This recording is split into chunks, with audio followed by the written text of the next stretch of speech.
Okay.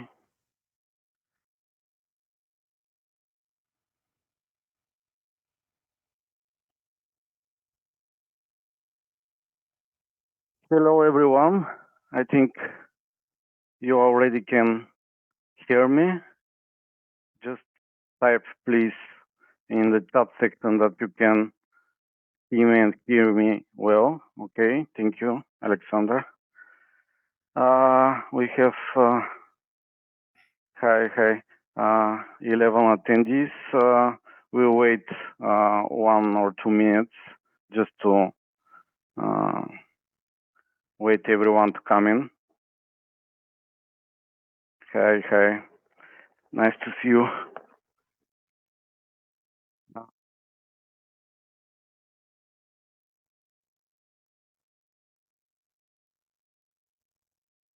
Okay. We have, I think, one or two new participants in this session. Explain for them.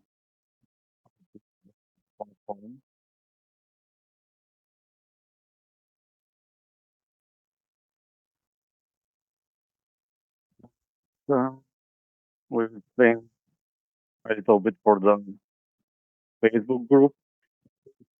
Some of you don't have for the Facebook group.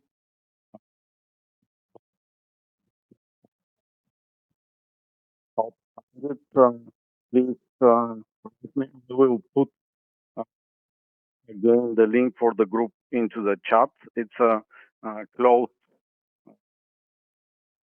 Facebook group, so it was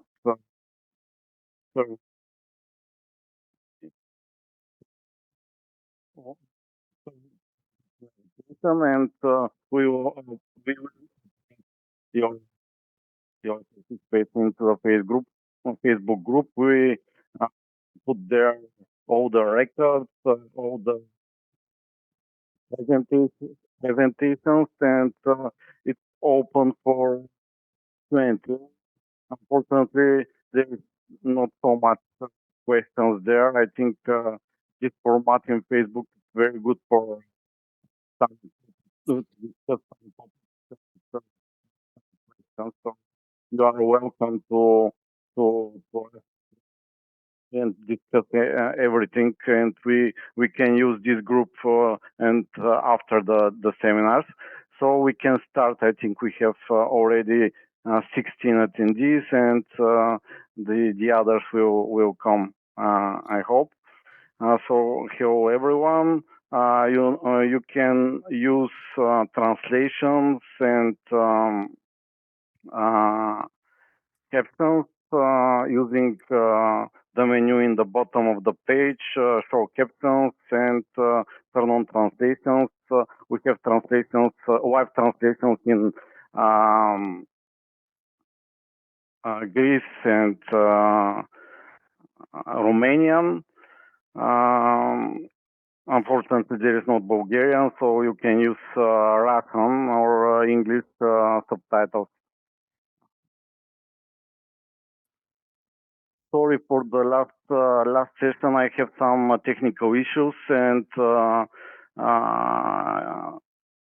lost some of questions, but I think the questions were for the Facebook group. Again, I will put the link for the Facebook group here into the chat, into the webinar chat, and you can find there all the videos, records, and all the presentations from the seminars. Another topic is for the match race and some mentions about that. Not the match race is not the main topic, especially for the last seminar. So we discussed that with Rocco and Stevie, and the focus for the fifth seminar will be more into the match race, and they will give more attention about that. And I will use to announce that if someone wants to have more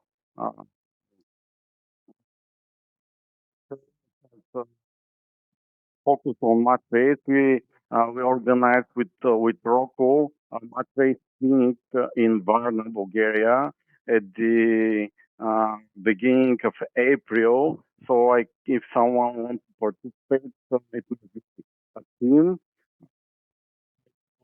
So, some information, just ask for the next session. So, you are welcome to focus on matches because this season we have a lot of match race events. If you don't know, we organize a bunch of match race events. It's three events in Bulgaria, Romania, and Greece this year. So will be an interesting season for match race enthusiasts. So it's from me. I'll give the attention to Rocco, and you can with rising hands with the two here from here. Yeah. Okay, well, thank you, Yazen. Nice to be back. Thank you for all the participants of today. I don't know if you are the same of the last time or there was some news, but in any case, for those that they don't know me, I'm Rocco Attili. I'm an Italian sailor, and today I'm gonna speak with you about sail trim. So sail trim, it's a large topic. It can get quite easy and quite generic. So what I will do is to try to give you the insight of how to trim the most common sails, I would say, that we have on the boats, and some tools that I normally use when I go for a race. That could be a fleet race or a match race, in order to achieve the max out of the sail that I use. So feel free to raise your hands, to write in the chat, to write in the question section of this seminar. And as last time, I will spend 10-15 minutes at the end of the seminar to answer all of your questions and doubts. Let's begin. So, sail trim for speed. So it's trim for speed, need for speed. We're gonna go fast in sailing in general. Even if it's a match race, we need to go fast. So this is today's schedule. I will begin with some nomenclature, because we are speaking in English. Is not our mother tongue. Myself also, I had some doubts on how to call stuff on board and actions related to sail. You will see that it's quite easy in English. It's quite straightforward. But I want to give you like a list of names so that we don't get confused after. The second topic, I will give you a brief explanation on how does the sail works. If someone of you knows how a wing of a plane works, it's basically the same stuff. I will try to keep it simple because at the end, it's quite a complex physical phenomena, but it's useful at least to know which are the forces involved and on which they depend, on which parameter they depend. Then we speak about, I will give you a brief overview of the most common sails that we normally use. Of course, is not a complete list. You can use many types of sail, but I will speak about my personal experience. I saw many sails, but these are the most common one. And then we'll get into the topic. There will be how to trim a mainsail, which are the actions that we can do on the mainsail, and which are the effects of our actions. Then we go to the genoa, the jib. I will treat genoa and jib at the same way, even if they are quite different. But at the end, the action that we can do on one they can be repeated on the other one. Then we speak about symmetric spinnaker, asymmetric spinnaker, and at the end, I will give you some. I will explain some tools and some stuff that we can use to see if a sail is properly trimmed. And during all the discussion, I will give you some hints, some suggestions, some, I don't know, let's say tip and tricks that I normally use during races that could be useful. I hope that last time when I gave you the tools, some of you have been lucky enough to sail in the last weeks, and maybe they use it on board. But again, I would like you to test what I tell to you, but do not take it as a universal law. It's always based on the personal experience, and as you probably know, sailing is a lot of sensation also and experience, so it's not always black and white. So let's go on how to call stuff. I will not give you a full list on how to call the stuff in English, but at least the most important ones. So let's start from the, I don't know if you can see the pointer of my mouse.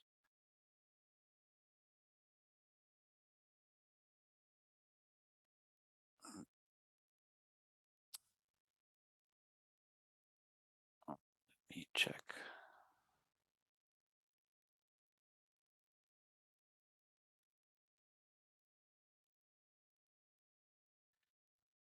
Yazen, can you see the how where my mouse is? Where the pointer of my mouse is?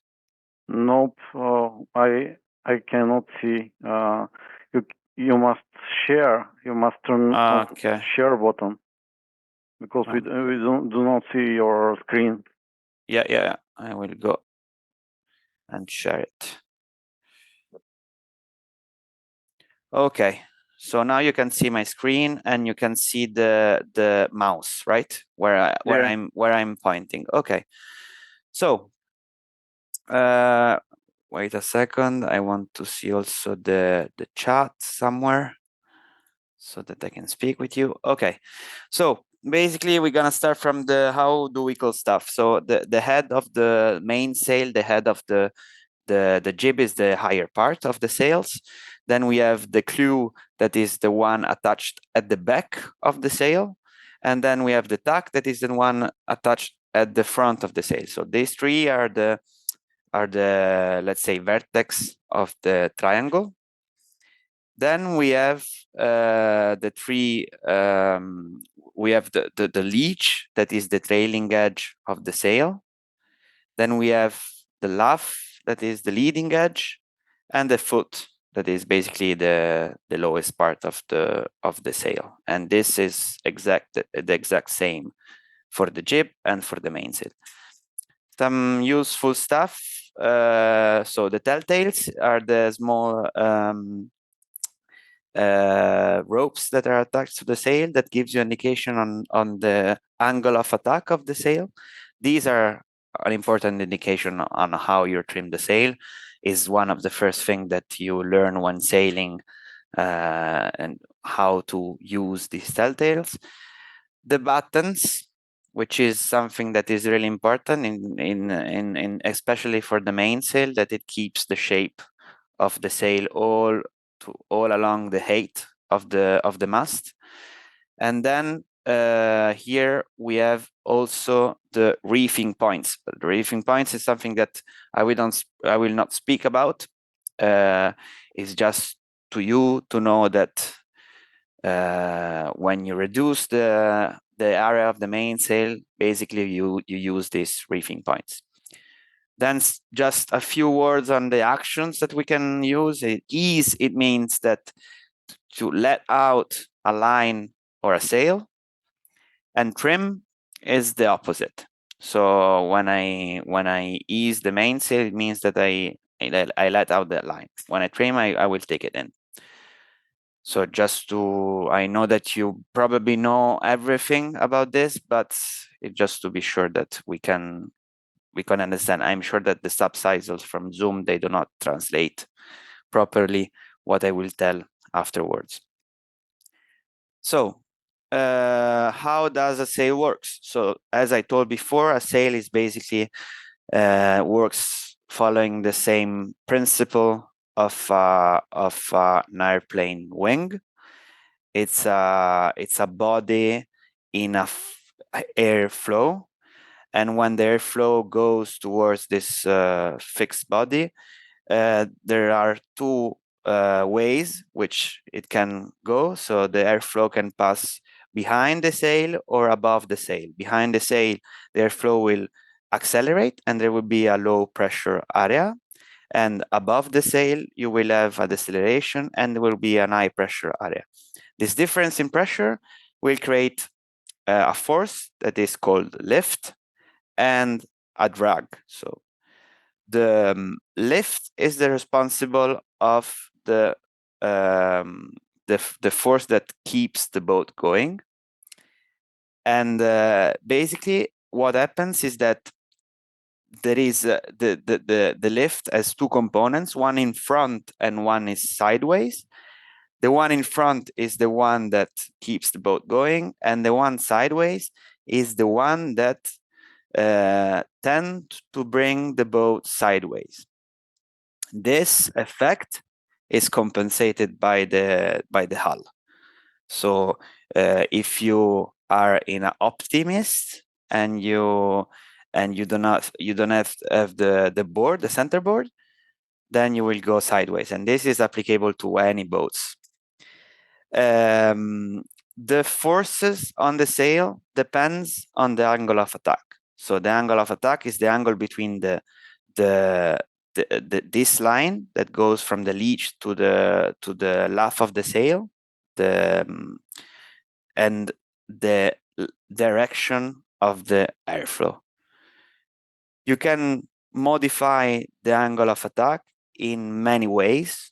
The most common ways, of course, is using the sheets, so the mainsail sheet and the jib sheet. But basically, what it's important here is that if you see a sail like this picture over here in 2D, you need to think about the fact that the proper trim needs to be kept all the way through the height of the mast. So if you have a laser, the mast is probably like around 2 meters or something.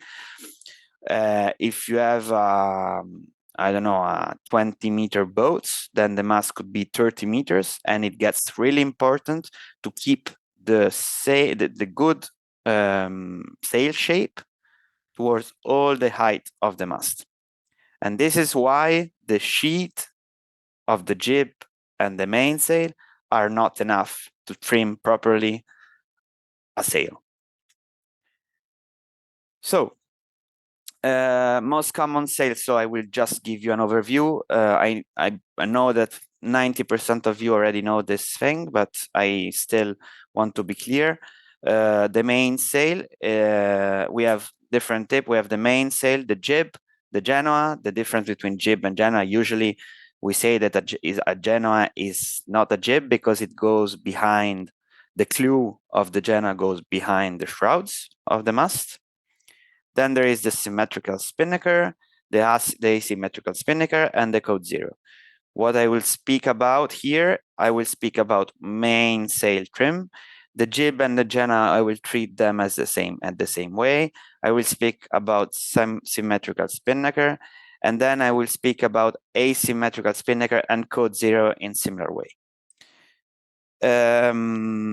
Whenever I speak about the effects of our action on the sails, I will also give you a rule of thumb, meaning that I will give you an indication on how to use these actions. A rule of thumb is a rule of thumb, meaning that I will tell you how normally it is done, but it can change boat by boat, condition by condition, sail by sail. So please take everything that I tell you here with a critical point of view and use it also with a critical point of view, meaning that it's not something that is always right, what I will tell you here. So let's start from the mainsail. The mainsail probably is the most difficult sail to properly trim, and also it's the most important one. Who is the guy that is in charge? Is the mainsail trimmer, and he normally has a tough job on the water. He's the only one that needs to keep an eye and a hand on the mainsail sheet, also when the race is finished, and it needs to think about a lot of regulation of the sail. So the principal, let's say, way to trim a mainsail is the mainsail sheet, of course. I will not speak about the mainsail sheet because I think you already know how to trim a mainsail in the wind. Then there is the mainsail traveler, the Vang, the Cunningham, the O'Toole, the mainsail halyard, the mast tension, the battens tension, and the leech line. So as you see, to achieve the perfect trim of a mainsail, there are a lot of things to think about, and it's almost impossible to find the perfect combination of everything. But what we look is not what we're looking for is not perfection, is the max that we can get from the mainsail. So I will speak about some of these stuff with their effect. I will not speak about all of them. I will start from the traveler, the mainsail traveler. So it's quite straightforward. The mainsail traveler, it affect the twist of the sail, of the mainsail. It can be put at the center, it can be put at leeward or windward. The rule of thumb that I will give you here is that in light wind, we normally keep the traveler upwind to achieve a greater twist on the mainsail. In strong wind, we go with the traveler down to have less twist and also to keep a good shape of the sail, even if we ease the mainsail sheet. There are some exceptions, of course, and also what I'm saying here, it's applicable especially to the upwind. Regarding the traveler, what we normally do also in match race, especially in match race where the race course is quite short, we always put the traveler in the center of the boat right after the windward mark, and we tend to avoid to use it when we go for multiple tacks one after the other. If there is a mainsail trimmers amongst you, he will probably know how is difficult to tack, to do like 2 tacks in 30 seconds using also the traveler, putting up and down the traveler is a mess. So unless we don't really need it or we need to go like straight for a long time, we tend to put the traveler in the center of the boat. The Vang effect. So the Vang is maybe the most important way to trim the mainsail. It basically move the draft of the mainsail. The draft is this distance over here. So again, rule of thumb: light wind, less vang, more twist. In strong wind, more vang and less twist, even if we use the mainsail sheet. So apart from this, the vang is really important to remember the vang when there is a medium or strong wind.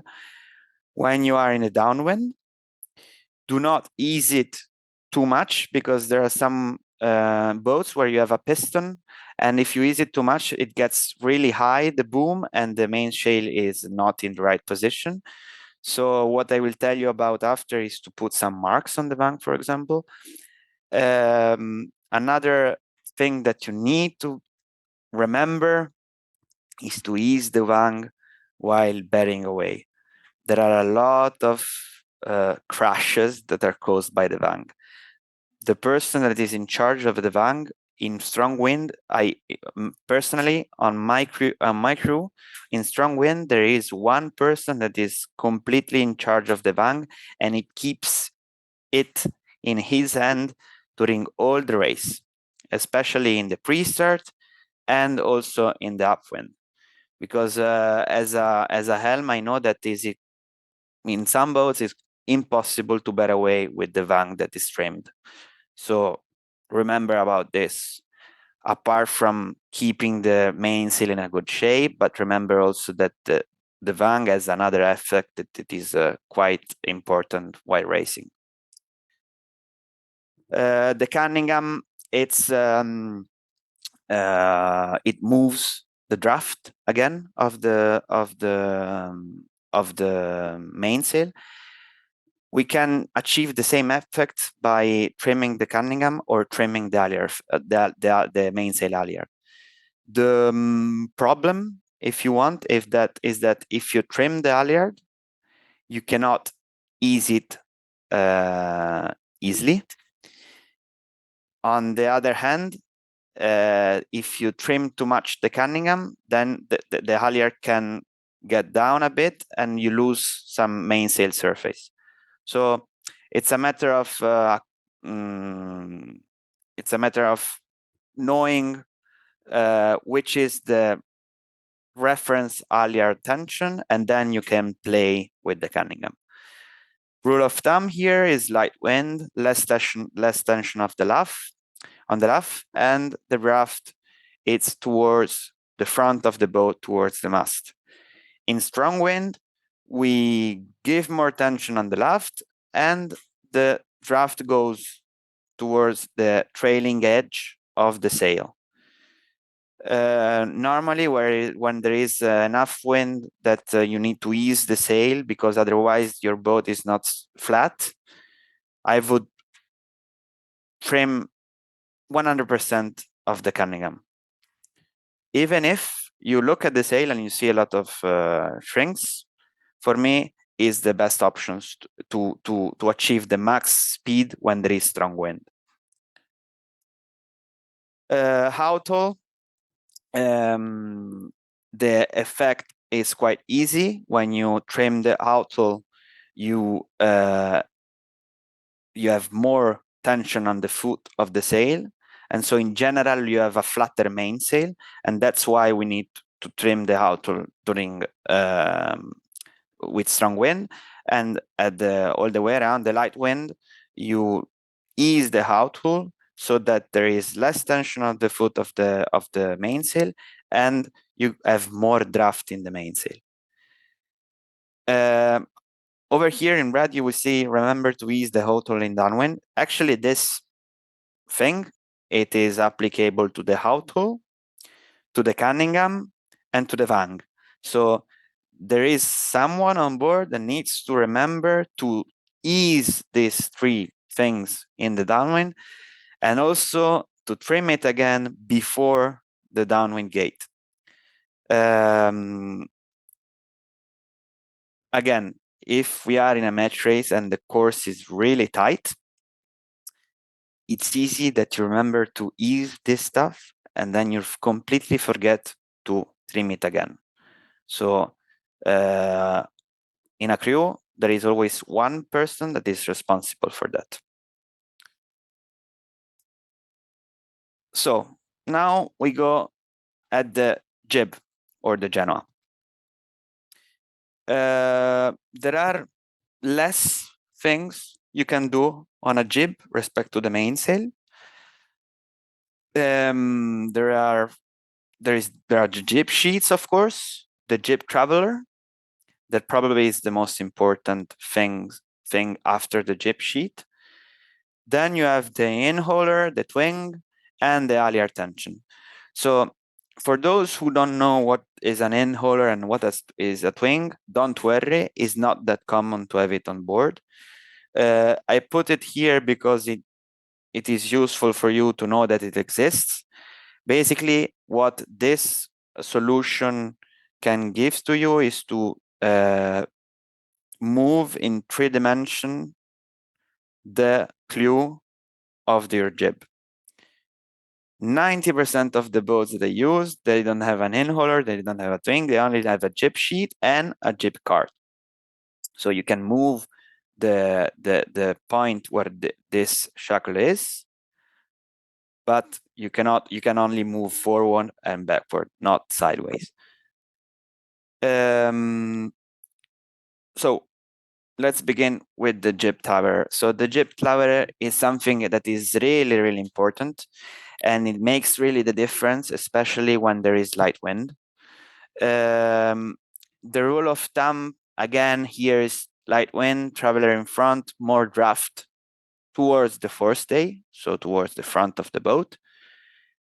But if you go too much in front and then you trim the jib sheet, you will completely you will have too much tension on the leash, so you will not have enough twist. So that's why I said to keep an eye on the twist, because you cannot exaggerate by going in front. On the other hand, when there is strong wind, you need to release a bit of tension on the jib, especially because maybe the boat is it gets to the roll of the boat is too much. So what you will do to put the traveler back, so you would have more twist and the jib is less powerful. The jib position is not something that is fixed during all the race.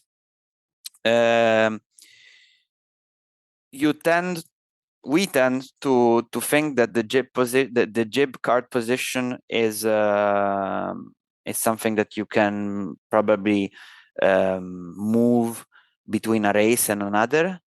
But actually, it's really important to move the jib sheet also during the race if necessary, especially when there is a shifty condition where there is a lot of gust and there is some moments in the race where you get light wind and other when you have strong wind. Remember to move it, and remember, of course, to keep them at the same position. So to keep the starboard jib traveler and the port jib traveler at the same position. I'm telling you this because it often happens to me to forget or to not think about it, and to begin the race with the traveler in different positions. So that's it for the traveler effect. The halyard tension. So here, the halyard tension has the same effect, more or less, of the mainsail.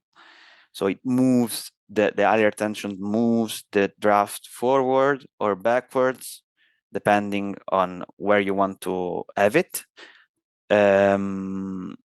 Light wind, normally we want to have the draft towards the front of the boat, so we give less tension on the laugh of the jib. In strong wind is the opposite. You have an indication here. You can see the sail, and you will see that if you have your halyard that is too much loose, is too much east, you would have this stuff that is in English is called scallop. I didn't know that. Don't think that having a scallop is not good at all. There are boats. I don't know if you never sailed on a J24, for example, where having a scallop in light wind is actually a good thing. Is actually how you trim the jib for light wind. So it depends on the boat. Copy what I suggest you is to copy from the other ones if there is an experienced crew on the water. But also, if the sail is ugly, I would say, it could be that it works. So don't think that the wings and in general the wings the wrinkle of on the sails is bad thing. Then here we are going towards something a bit more complicated, I would say. I will not speak about how to trim a symmetric spinnaker in any conditions because it's impossible. For the symmetric spinnaker, one of the biggest things to have is experience. And but I can speak about a couple of effects that really changes the shape of the sail and the efficiency of the sail. So one of those is the exposure. So how much to expose a spinnaker. In general, when you go with the pole forward towards the front of the boat, towards the forestay, the spinnaker, it gets further away from the mainsail, and so it should be in cleaner area, in a cleaner air, but the area, the projected area that it shows to the wind is less. On the other hand, if you bring the pole backwards, then you risk to get in the mainsail turbulence or in the jib turbulence. It depends if you have the jib that is hoisted in the downwind, but you have a bigger projected area. So it is a trade-off between these two things, and also it depends a lot on the boat and on the shape of the spinnaker. What I suggest you is to always think about that the spinnaker needs to push you forward. So if you put the spinnaker too much on under the sail or too much exposed, you're not getting 100% of it. You need to imagine that in the center of the sail needs to point forward. Something that I really want to say to you is keep the spinnaker as close as possible to the forestay when there is strong wind. If you keep it far away from the forestay, what will probably happen is that you will the spinnaker will begin to oscillate right and left and right and left, and at the end, well, this here is what could happen. So this is something that really it's dangerous. First of all, it can break the boat, and also it makes you lose the races. In this particular race, it was a semi-final in the Italian Match Race Championship. This was a really experienced crew. We were my crew were just in front of them. They got this big gust. The spinnaker was not towards the forestay, and they basically had this big laugh, and they lost the match. So it is something that is game changing. That's it for the spinnaker exposure, I think. Yes. So another thing that really changes the spinnaker is the height of the pole. again, here we have a light rule of thumb.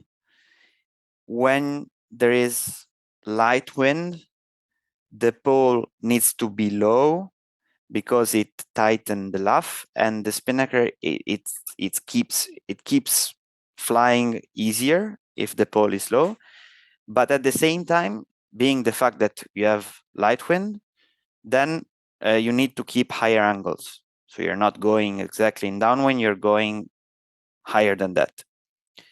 Then when the wind comes in and your spinnaker can fly, then you can put the pole higher again and extend the luff. What I usually do is to keep the clew of the spinnaker at the same height. So if you have the starboard clew that it is one that is attached to the spinnaker sheet that is higher than the clew that is attached to the pole, then I would raise the pole to the same level. This is something that it could really help you. Okay, asymmetric spinnaker trim. So here we're going to the asymmetric spinnaker. It's way easier to trim an asymmetric spinnaker than a symmetric spinnaker. There are less degrees of freedom of the wall sail. So what I would like to talk here is the tack line effect. So the tack line normally is attached to the bow, and it's normally what you should do is to put the tack line at exactly the bow. But what you can play with the tack line, and you often do it. So you can ease the tack line when there is light wind to remove some tension from the luff and have a sail that is more similar to a symmetric spinnaker. If you have strong wind, for the same reason as before, you want to have a stable sail. You want to have a sail that is really stable and it keeps still on the boat. So what you would do is to trim the tack line all the way down, and so you will have more tension on the luff, and probably if there is enough wind, you could go high at higher angle and you could glide on the waves. So this is the rule of thumb for the tack line tension. I see that you asked some question in the chat. I will reply at the end. I will just speak about another couple of effects, and then I will be speaking about the tools. But no worries, I will read all your question and answer one by one after the seminar.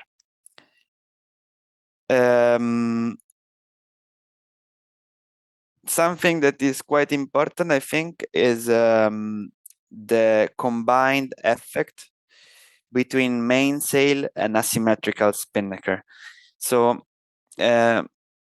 what normally happens is that in the downwind, especially for example in match race where the helmman is also the one that needs to trim the mainsail in the downwind, he completely forgets about the mainsail position.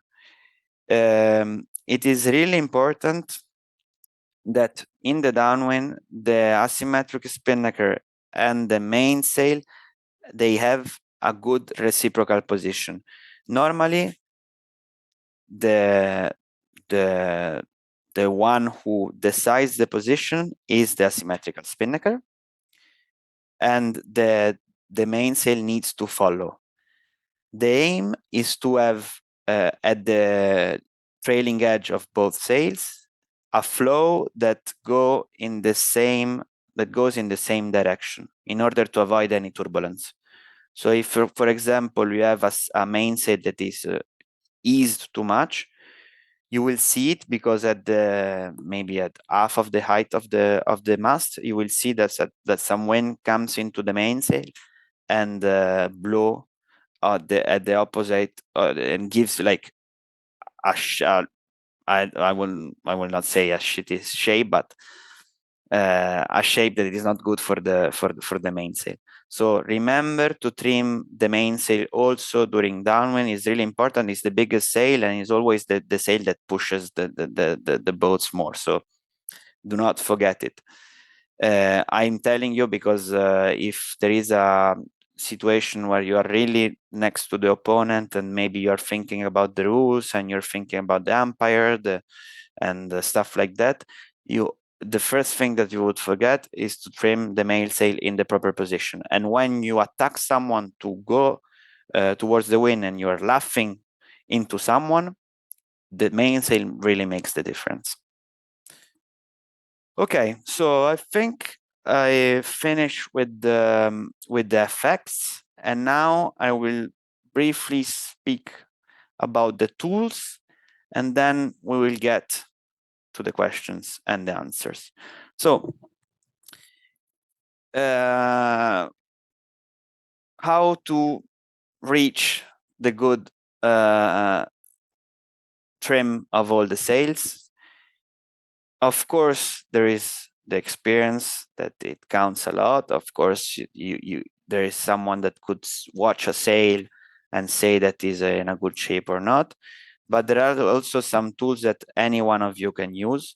For example, the marks on the lines. So if you do some marks like with the tape, for example, of different colors on the mainsail traveler, you can do a mark with the mainsail traveler at the center position, the mainsail traveler upwind and downwind. Of course, to do all these marks, you need to test them. So you need training before the race, and you need to put these marks, testing their position. You can put marks on the vang, as I was telling you before. It is really important to put mark on the vang because when you go around the windward mark and you want to ease the vang, it is useful to have the right position of the vang, of the eased vang. Because if it's too much eased, then the mainsail has a shape that is not pushing you in front.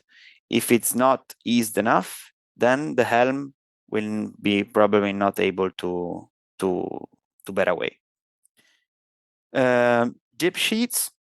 So what I suggest you to on the jib sheets is not only to do one mark, is to do multiple marks, depending on the angle, the wind, if you are going fast or not. This is something that is very useful. Again, if I speak about match race, if you're doing a lot of tacks one after the other, the jib trimmer, its base is trim only on the marks. He will not go to watch the sail downwind at every tack. He doesn't have the time, so he will just follow the marks. Another mark that I would say that is really important is the spinnaker pole height mark, because when you hoist on a spinnaker, you would put the spinnaker pole in the upwind, so you don't have any reference with the sail. And what I normally do is to put, again, this is something that you need to do before when you are still like on shore or you're going out, to put a mark at the spinnaker pole line to have a 90-degree with the forestay. So this is the reference. Then if the wind is dropping, then you know that the pole height can be less, and so you will put it down a bit.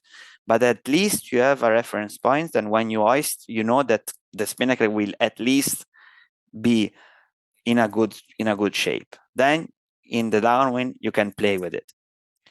Another mark that I didn't put here is the asymmetrical spinnaker tack line mark, that it gives you a reference on whether or not the tack line is at the end of the bowsprit, because especially when you're hoisting, if you are someone that is in the pit, for example, you will never see if the spinnaker is at the end of the tack line, at the end of the bowsprit. So you have a mark that says that, and so you can stop trimming.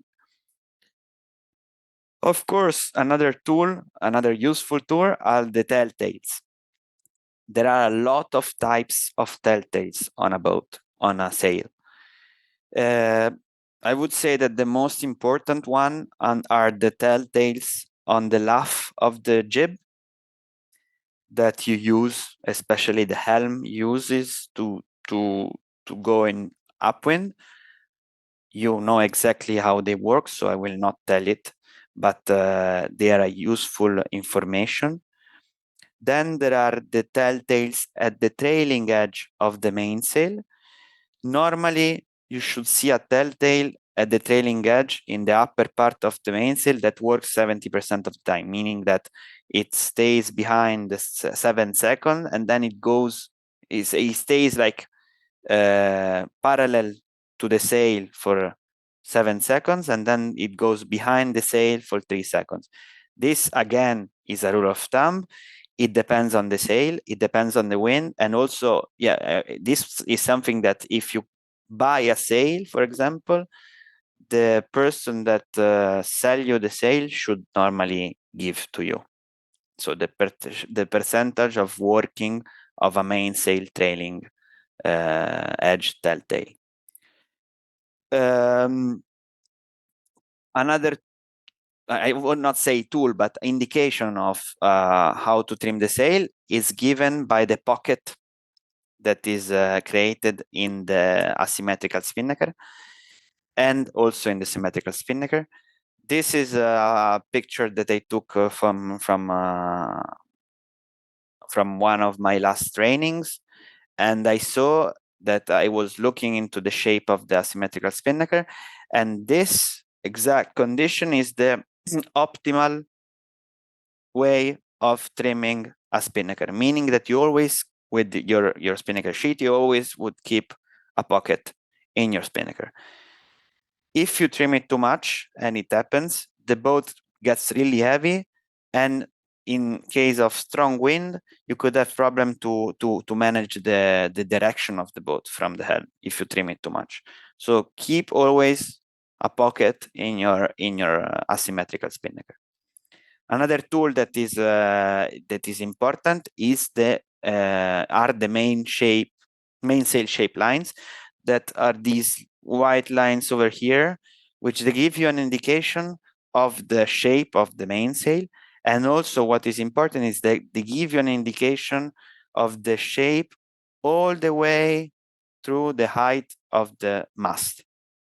So, for example, this boat, it would be probably like a 20 meters mast. You can see the shape over here at the top of the mast. This is really useful. And then, of course, as I told you before, there is a lot of experience that comes into sailing the trimming the sails. So what I'm giving here is indications, but at the end, what I suggest you to do is to test, try to trim the sails in different positions and to see which is the response of the speed of the boat. This is something that I always do, no matter which is the race, no matter which is the boat, is to go out and test. Find different position of the travel of the jib, of the sheets, and take my measurements with you can use a watch or you can use a GPS and see which is the speed and which is the sensation that the helmman has on the helm. And then once that you found the right combination, then you can think about doing all the marks and putting a reference. And from that on, you can play on the reference. But the important thing is always having a 0 before starting the race and then play with a up or down around that 0. So I finished what I wanted to say. I know that you might have some question. I already had some question in the chat, so I will reply. Feel free to ask me any question. I will answer one by one. And let's begin with the chat.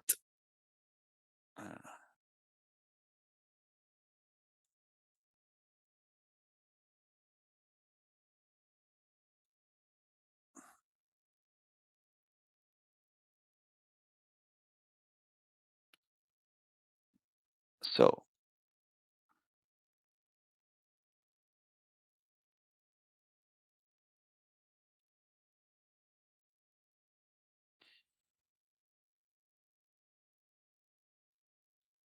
the first one who sent a question is Zaimov about the mainsail trim. Why we should release the hot hull when sailing downwind? The physics suggests that we will have more projected area when the whole hull is tight. That's correct. I will show you again the image because I think it's important to.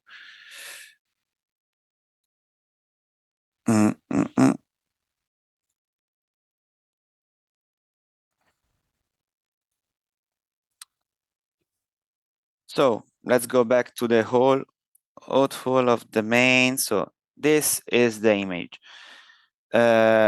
What you say is correct, actually. You would have less projected area, but at the same time you will have more draft. That is the distance between the boom and the more distant point of the sail, and this leads you to have quite a pocket, because during the downwind your way of working of the sail is not more like this one. So in the downwind you would lose all this physics over here, but the way of working of the sail will be completely 100% based on the drag of the mainsail and on the spinnaker.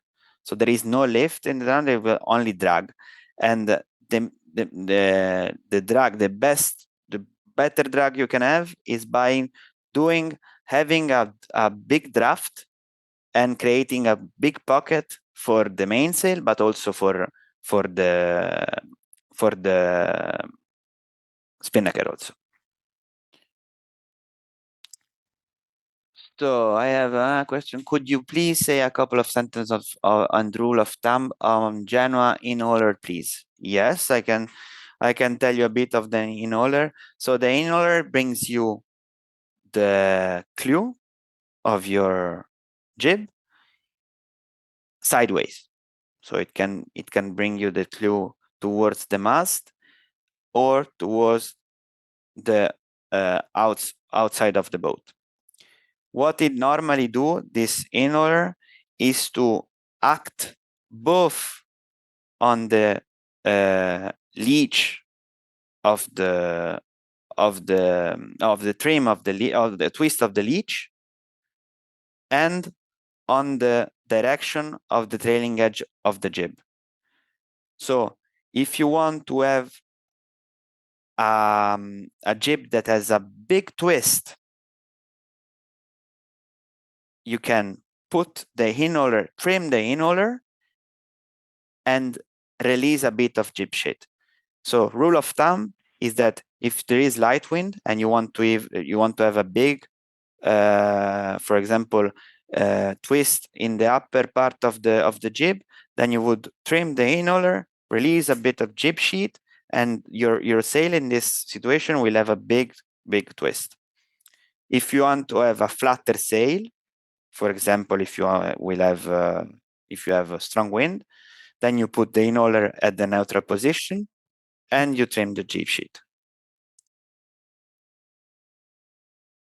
So if we have a bowsprit, it is a good idea to ease the tack line.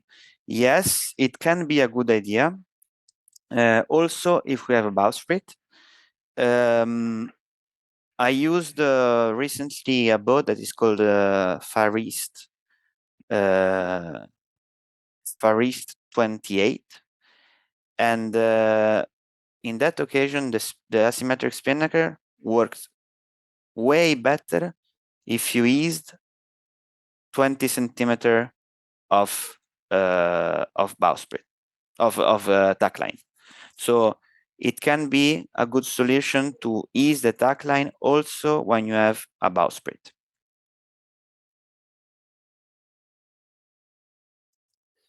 So I have another question from Bogdan. How do you trim the sails for accelerating the boat after a bad start when you are in a bit behind other boats?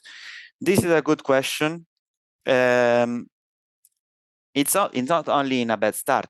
You can also need to accelerate after a bad tack, for example, or after a big wave, for example. So whenever you have a situation where your speed of the boat suddenly stop because there is someone in front of you, or there is a big wave of, or you did, I don't know, you lost someone overboard, to regain speed, the first thing that you need to do is to release both the spinnaker sheet, the jib sheet, and the mainsail sheet. Because what happens when you lose speed, your apparent wind will move towards the upwind of your boat. So I didn't speak about apparent wind until now because I didn't want to get too much complicated. But what I will try to do, if I can do it,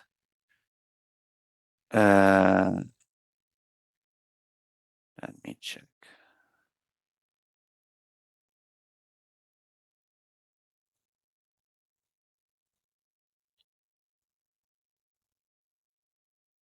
Okay, no, maybe I cannot. Okay, I cannot do it. I will tell you by voice. So when you lose speed, your apparent wind will tend to go at this towards the same direction of your true wind.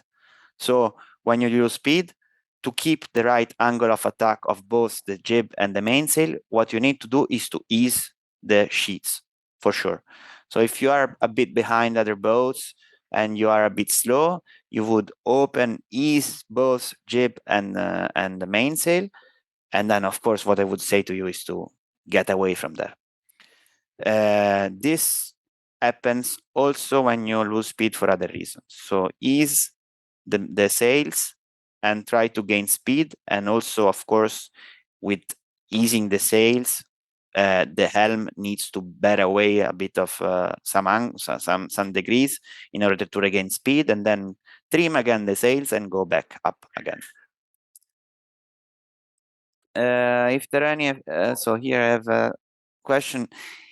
Is there any effect playing with bowsprit inside outside? So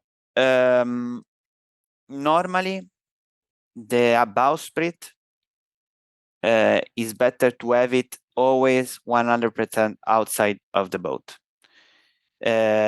What the bowsprit do is to keep your asymmetric spinnaker far away from the jib and far away from the bad hair of the jib, the turbulence of the jib. So it is always good to put it outside as possible. Then you can move the tack line, so your tack line can be eased, and your asymmetric spinner can fly more, but it would still stay in front because there is a bowsprit at the outside. So I would never recommend to put your bowsprit inside during race.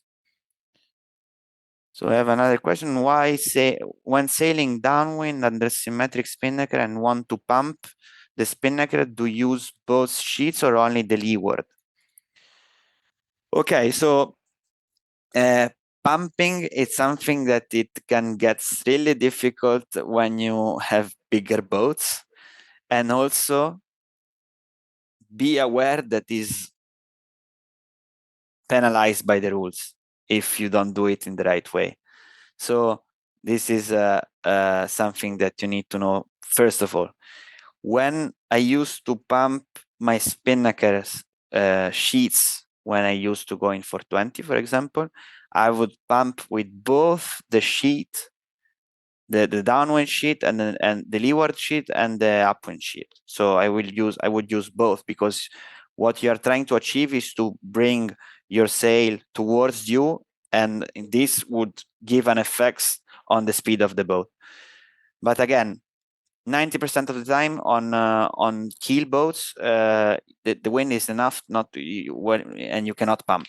So it's impossible.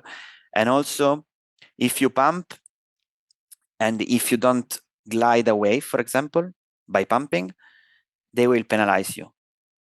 Even if the speed of your boat is changed by 0.01 knot, they will penalize you. So I would probably suggest to think twice before doing something like that. Okay. Hope that the explanation were clear. If something was not clear of my explanation, do not hesitate to write me again. Otherwise, I think that's it. Do you have any other questions? I will wait for 1 or 2 minutes, and then we can say that this third seminar is closed. So just to repeat what Yasin said at the beginning, we're gonna do a 5th seminar together with Stevie, and probably we're gonna speak about match race, because many of you already asked about that. So we're gonna focus on that. And then again, as Yasin was telling, we will have a match race cleaning in Varna, in Bulgaria. If I am correct, from the 12th, the 12th and the 13th of April. So if you want to participate with your team, I will be there, and we're gonna do some training. We're gonna do some theoretical lessons on shore. If you have a team and you want to participate, I think you can feel free to contact Yasin.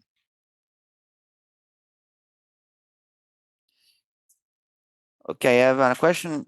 Genoa inhauler versus Genoa balance versus traveler balance.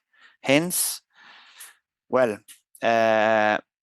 it's 3 degrees of freedom system, which is quite complicated to manage. So if you have on your boat, if you have the inhauler, the twing, and the jeep sheet that is moving on the cart, on the traveler, what I would suggest you in training is to go by one. So to keep one of the 3 lines at that reference, and move the other 2, and do this in order to try to find any configuration. But do not try to move the 3 of them, otherwise you will not understand anything. It's just too many degrees of freedom to go moving the 3 of them. So keep the reference of one and move the other. Then you do it multiple times. Then you move the one that before was a reference, and keep the reference of the one that you were moving before. I don't know if it was clear. Okay, I think that's it. Thank you for the participation. I will see you in 2 weeks. So it will be the 25th of February. And hopefully I will see you also in Bulgaria if you will come in Varna. So we will finally do something practical, and that is way better than saying online and explaining you with some slides. Thank you, guys. Have a nice day.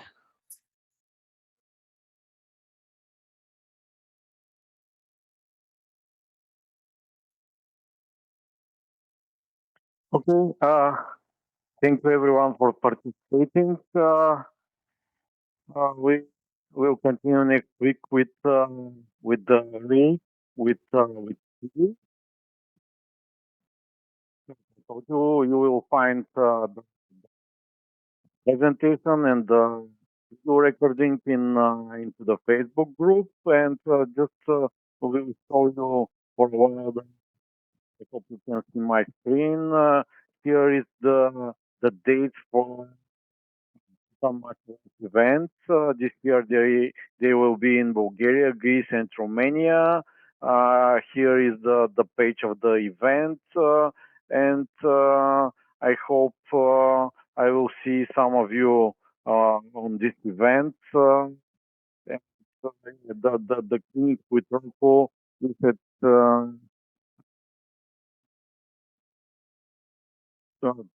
13 of April. So you can